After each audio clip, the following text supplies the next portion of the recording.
Bom, a bateria da minha câmera acabou, ela não grava 20 minutos direto, meu celular também não grava 20 minutos direto, então eu peço desculpas.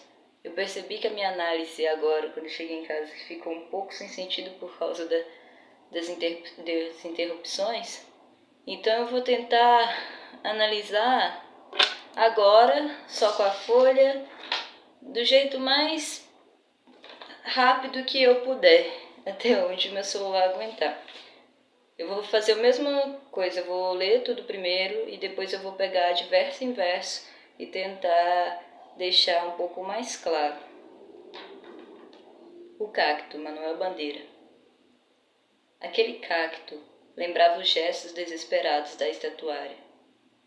Lacoonte, constrangido pelas serpentes, Ugolino e os filhos esfaimados. Ecoava também o seco nordeste, Carnaubais, Caatingas. Era enorme, mesmo para essa terra de feracidades excepcionais. Um dia, um tufão furibundo abateu-o pela raiz. O cacto tombou atravessado na rua. Quebrou os beirais do caseiro fronteiro, impediu o trânsito de bonde, automóveis, carroças. Arrebentou os cabos elétricos e durante 24 horas privou a cidade de iluminação e energia. Era belo, áspero e intratável. Nos primeiros versos, ele disse: aquele cacto lembrava os gestos desesperados da estatuária. Ao ele fazer isso, ele relaciona dois objetos do mundo que não aparentam ter relação alguma. O que deixa a questão, como assim um cacto lembra essas estátuas, essas obras que demonstram, ao você olhar para ela, você se choca, porque elas demonstram um desespero, uma agonia, são obras que demonstram esses sentimentos agoniantes, esses sentimentos desesperadores. E quando o lírico faz a relação do cacto com essas obras, ele atribui sentido ao cacto. O cacto, a partir deste momento, se torna um sinônimo de desespero, Como assim o cacto se torna sinônimo de desespero, certo? Porque ele vai atribuindo este sentido. Na sequência, o eu lírico diz: evocava também o seco nordeste, Carnaubais e Caatingas. Neste momento, além de atribuir mais um sentido ao cacto, o eu lírico também constrói uma imagem no poema, lembrando assim, remetendo ao Nordeste, ao seco do Nordeste. Então, a partir deste momento, nós entendemos que o cacto não se trata de um cacto do dicionário, mas o cacto é um símbolo aqui. Ele é um conteúdo simbólico dentro do poema. Meu lírico fala: era enorme, mesmo para essa terra de feracidades excepcionais. Então, toda a primeira estrofe nos leva a criar uma imagem do Nordeste, do rural, deste contexto e da gente pensar na dificuldade deste contexto. Só que, na continuidade, na segunda estrofe, diz: um dia, um tufão furibundo abateu-o pela raiz. O cacto tombou atravessado na rua, quebrou os beirais do caseiro fronteiro, impediu o trânsito de bonde, automóveis, carroças. Arrebentou os cabos elétricos e durante 24 horas privou a cidade de iluminação e energia. Neste momento, a gente toma um choque, porque a segunda estrofe ela contradiz a primeira no sentido de lugar mesmo, no sentido de espaço. Enquanto na primeira nós somos levados a crer que se tratava de um ambiente, né, do ambiente nordestino, na segunda a gente fica se perguntando como um cacto pode cair assim, atravessado numa rua, quebrar, né, paredes, impedir um trânsito porque caiu na estrada, né, criar um trânsito porque caiu na estrada. Então, nós nos damos conta que o cacto, na realidade, estava na cidade. Não era aquilo que tínhamos imaginado na primeira estrofe. O cacto estava na cidade. Portanto, quando o eu lírico diz lá em cima, era enorme, mesmo para essa terra de feracidades excepcionais, com feracidades excepcionais, ele não estava se referindo à realidade do Nordeste, mas à realidade do urbano.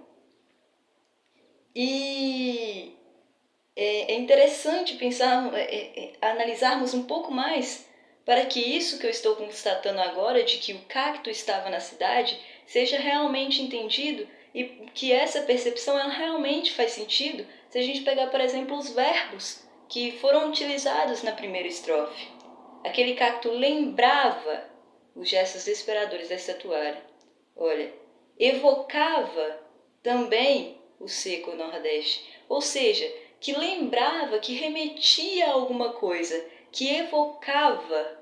Nossa, isso me lembra este ambiente, mas eu não estou neste ambiente. Porque se caso estivesse nesse ambiente, que no caso é o Nordeste, né, não seria colocado assim no passado. Esses verbos não seriam utilizados dessa forma. Então, se lembrava é porque não é uma realidade. E é interessante percebermos também como que as estrofes elas se opõem, é uma dualidade, né? Um contraste realmente. E para que isso realmente seja mais entendido, que esta concepção, isso que eu estou falando e relatando de o cacto estava na cidade, faça mais sentido, nós podemos também analisar o contexto histórico do qual o poema foi escrito, né? O modernismo ele aconteceu juntamente com o avanço da indústria e com o avanço do capitalismo e com o aumento da desigualdade. Então é completamente possível que o cacto esteja simbolizando neste poema a resistência da natureza e a indústria, né? A resistência do rural ao desenvolvimento industrial que estava acontecendo naquela época. Bom, um dia um tufão furibundo abateu pela raiz, tombou atravessando, o cacto tombou atravessando a rua. Nessa segunda parte, as palavras utilizadas pelo eu lírico sempre são palavras agressivas, o que nos leva a crer que o que realmente se trata dessa segunda estrofe é de uma situação real. Então, foi uma situação que aconteceu que impulsionou para que este poema fosse escrito. E que situação seria essa? Arrancaram o cacto. Um dia um tufão furibundo abateu-o pela raiz. Observe que o abateu uma palavra normalmente utilizada para morte, né? Matou. Então, o que me leva a crer que a utilização do tufão não seja necessariamente um tufão, mas uma metáfora para um maquinário. Arrancou o cacto. E ao ser arrancado, o cacto lutou desesperadamente pela sua sobrevivência.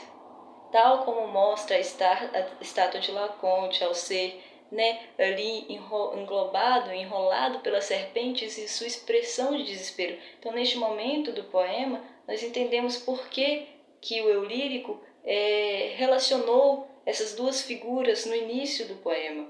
Porque o cacto, tal como as estátuas, estava buscando a sua própria sobrevivência. Ele estava resistindo a uma mudança que estava acontecendo. E gostaria de até ressaltar a utilização da palavra enorme no último verso da primeira estrofe, porque o cacto era enorme e nada do que é plantado recentemente se torna tão grande. Então me leva a fazer o questionamento de há quanto tempo aquele cacto estava ali para que se tornasse tão grande? Quem veio primeiro, o cacto ou a cidade? Certo? E é interessante o que acontece, que nos é mostrado o que acontece depois que o cacto é arrancado, né? Depois que o cacto é abatido, pois o cacto tomba, atravessado pela rua, e então ele impede o trânsito, ele derruba beirais, ele arrebenta cabos elétricos e deixa a cidade sem energia.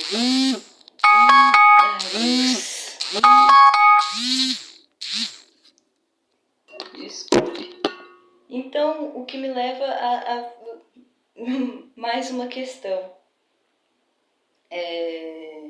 Né? Ele acaba com a energia da cidade. Então, o que é um cacto, afinal de contas? Um cacto, ele não pode te machucar, a menos que você o toque, né? Então é interessante pensar que o cacto estava lá, mas na hora que arrancaram o cacto revidou, o cacto perfurou. Que é exatamente o que acontece quando nós tocamos um cacto. Quando encostamos no cacto, o cacto perfura, certo? Então toda a própria utilização da figura do cacto já mostra e de alguma forma se relaciona com a situação que está sendo contada.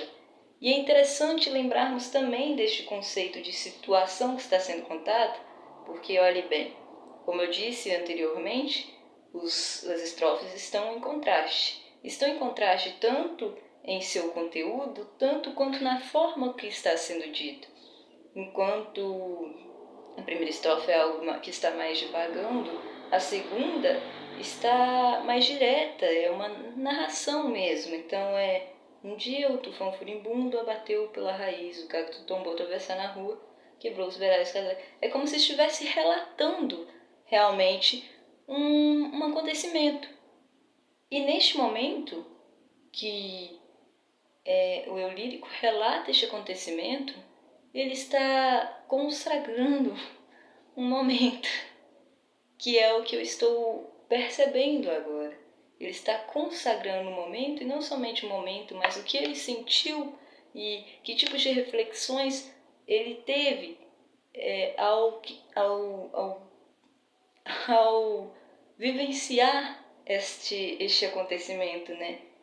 E ele transpôs, né? Ele colocou isto neste poema com a construção de imagens como a do Nordeste, né? Com a construção de um símbolo que é o do cacto, né? E tudo para que pudesse contar de alguma forma não somente a situação ou não somente o ocorrido, mas também o que este ocorrido despertou dentro dele. E com isso eu vou encerrar vou finalizar, né? Vou finalizar falando um pouco sobre como o poema ele é composto, que é 2 estrofes, ele é composto em verso, não possui rimas claras, né? Então, que ele pode ser também compreendido como um verso livre. E é interessante que seja relatado apenas uma situação, porque ele foi relatado uma situação, só que foi relatado uma situação de forma poética. Não foi um relato de uma notícia de um jornal, né? Então ele também não pode ser lido desta forma. Como o próprio Manuel Bandeira diz, né, o poema é a ponte do inconsciente do poeta com o inconsciente do leitor. Então, é um acontecimento que aconteceu? Sim. Arrancaram o cacto. E Bandeira transformou isso em em um poema e que está sendo agora lido por mim e analisado por mim como tal, né, como um poema. Se eu não me desdobrasse, se eu não me dedicasse em analisá-lo dessa forma, não conseguiria identificar esses significados mais profundos. E é isto, o poema ele tem que ser lido como poema, tem que se aprofundar e se inteirar dos significados e de todos os conceitos que estão aqui subentendidos, né? Não é uma leitura objetiva como a de uma notícia. Creio que essas sejam as minhas observações. É isto. Creio que é isto. Enfim, obrigada.